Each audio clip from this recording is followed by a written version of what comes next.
Halo, selamat malam. Ketemu lagi saudara-saudara semua dengan Randy Se, ya. Kembali lagi kita santai-santai.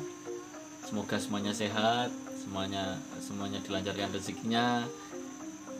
Kesempatan kali ini Randy Se akan kembali bercerita mengenai kisah nyata yang kalau kali ini yang mengalami atau melakukan kejadian ini tuh saya sendiri pribadi, dan saya konfirmasi ya ini cerita asli ya,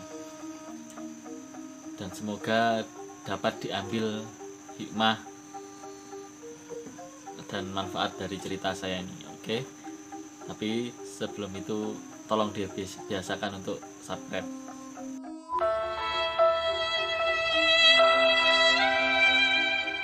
Tolong ini langganan yuk.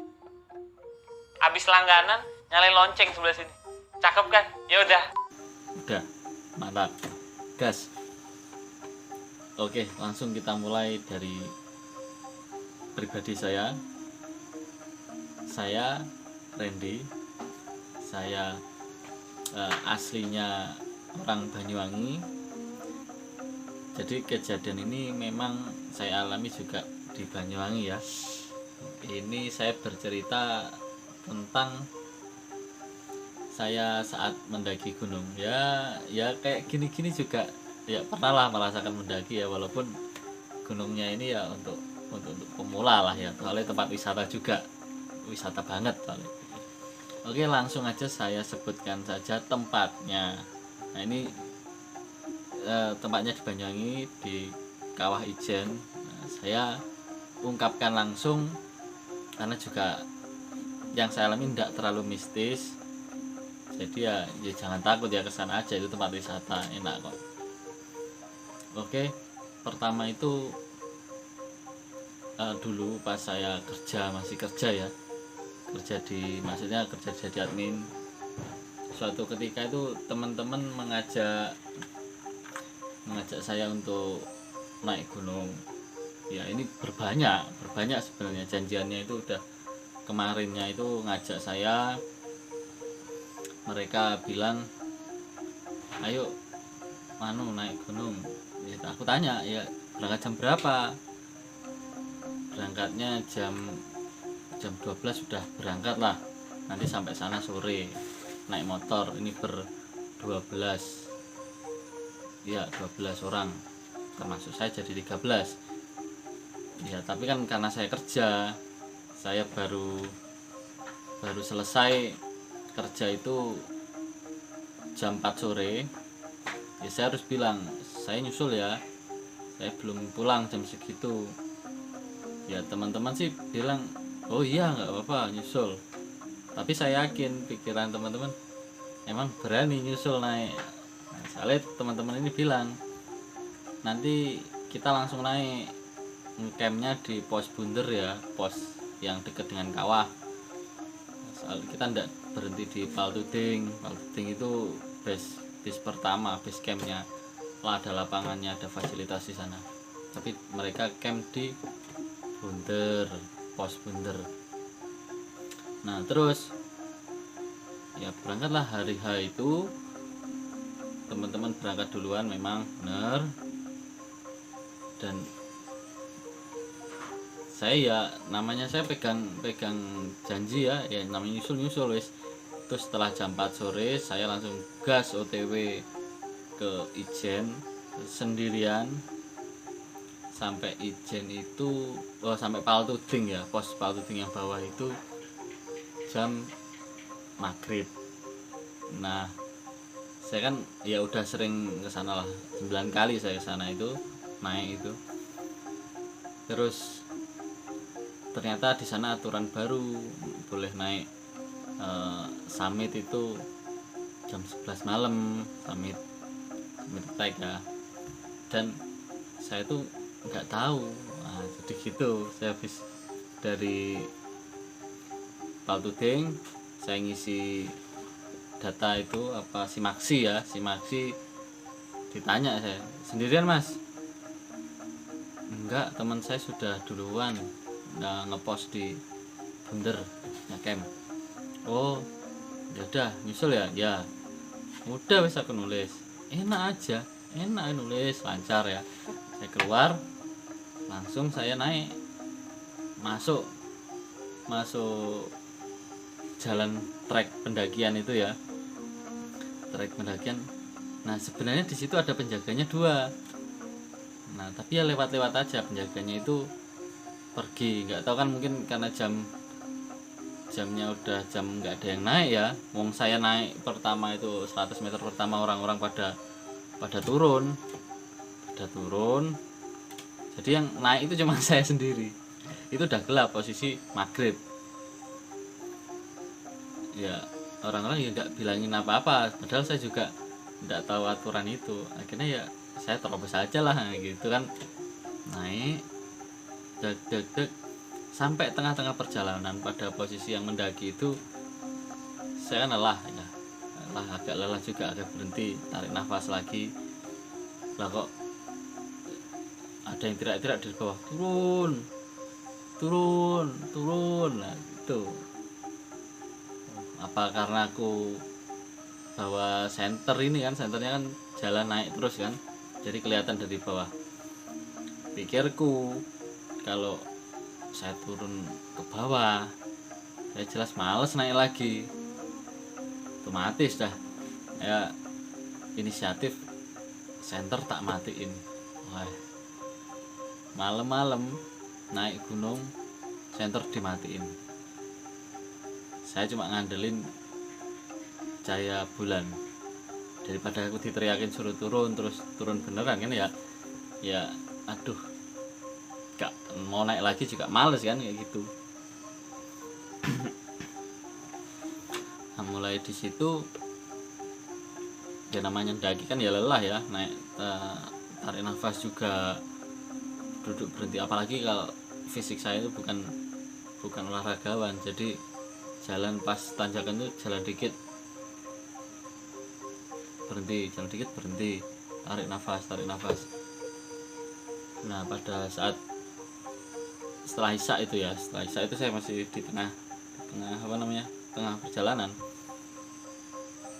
Di situ dia mulai pikiran kemana-mana ya, kemana-mananya ini, wah suasananya hening, suara angin, sepi lah.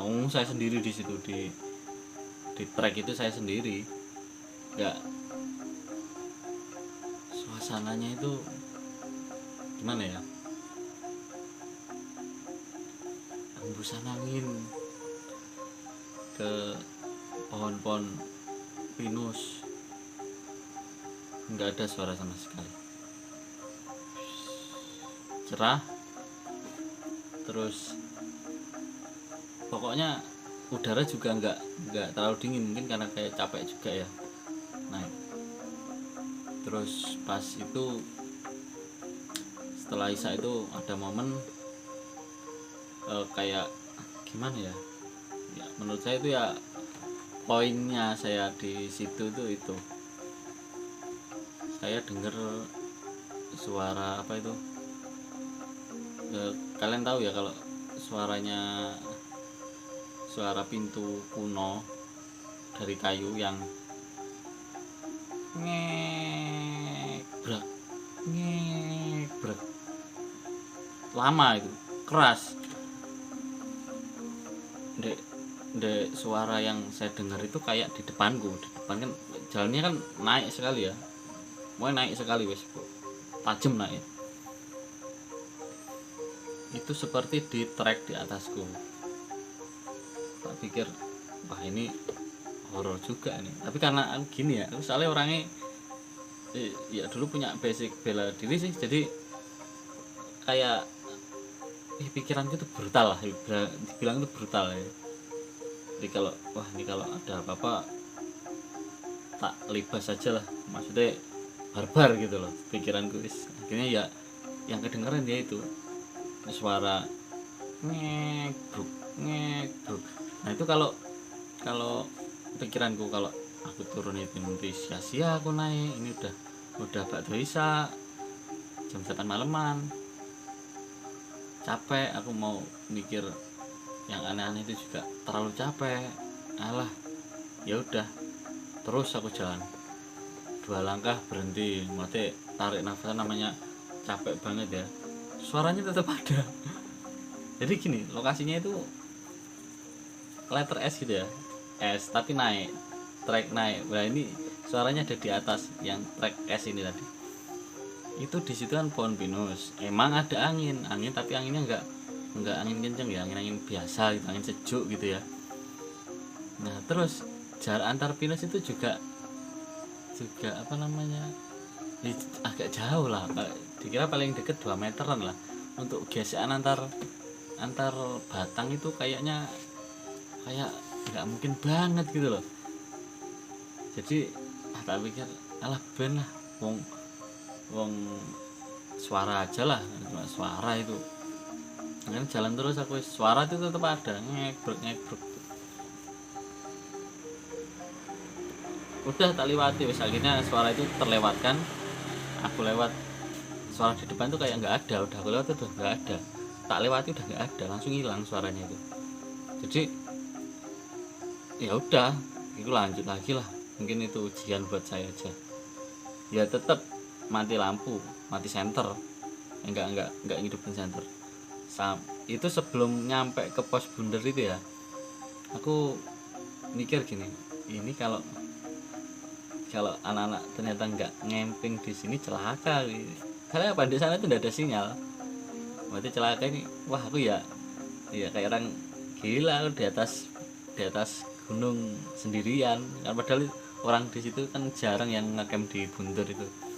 Dan katanya teman-teman sih agak angker juga di situ. Tapi ya gimana ya, orang untungnya aku pas naik lihat bundar udah kelihatan gitu ya, untungnya ada tenda di sana ya lumayan, ada 3 tenda lah. Dan tenda yang rame itu, oh ternyata itu temanku ada di situ. Teman-temanku yang akan udah di pos bundar itu jam 9 malam itu ya, yang lihat aku nyusul itu wajahnya kaget semua. Wah, nyusul tenan ta Ren? Ya angkitmu piye? Aku ngomong nyusul ya nyusul. Nyusul beneran ta Ren? Like, menurutmu gimana kalau aku bilang nyusul? Aku nyusul. Nah teman lihat sendiri kalau aku nyusul itu ya beneran nyusul, ya beneran sendiri. Ya gimana ya? Ya udahlah, jadi udah wis ngemping senang-senang di sana. Terus lanjut ke acaranya itu ya lancar lah, alhamdulillah ya, sampai siang gitu lancar. Ya sampai turun ke bawah pun enggak ada orang nanyain soal turun itu. Ada yang terobos itu enggak, ya syukurnya enggak ada yang mempermasalahkan. Tapi kalau bisa teman-teman jangan ditiru tuh ya. Itu karena saya melakukan itu karena saya emang nggak tahu, makanya jenenge orang nggak tahu kan nggak bisa disalahin tuh bos ini ya. Tapi jangan diulangi. Kok nggak tahu, padahal saya udah naik 9 kali. Iya, saya udah naik sering, tapi dulu itu nggak ada aturan seperti itu. Treknya pun udah berubah itu gimana ya, lebih lebar sekarang. Kalau dulu itu masih penuh apa namanya ya, penuh tanaman. Oke, Gunung Ijen sangat memberi kesan pada setiap kali saya ke sana. Buat teman-teman yang belum ke sana, saya anjurkan ke sana. Gunung Ijen Banyuwangi keren sekali. Kalian search di Google bakalan tahu. Oke, terima kasih sudah bersama saya mendengarkan cerita saya. Ya moga bermanfaat, dan jangan lupa subscribe lah, ditonton juga dong. Salam Randy Sek.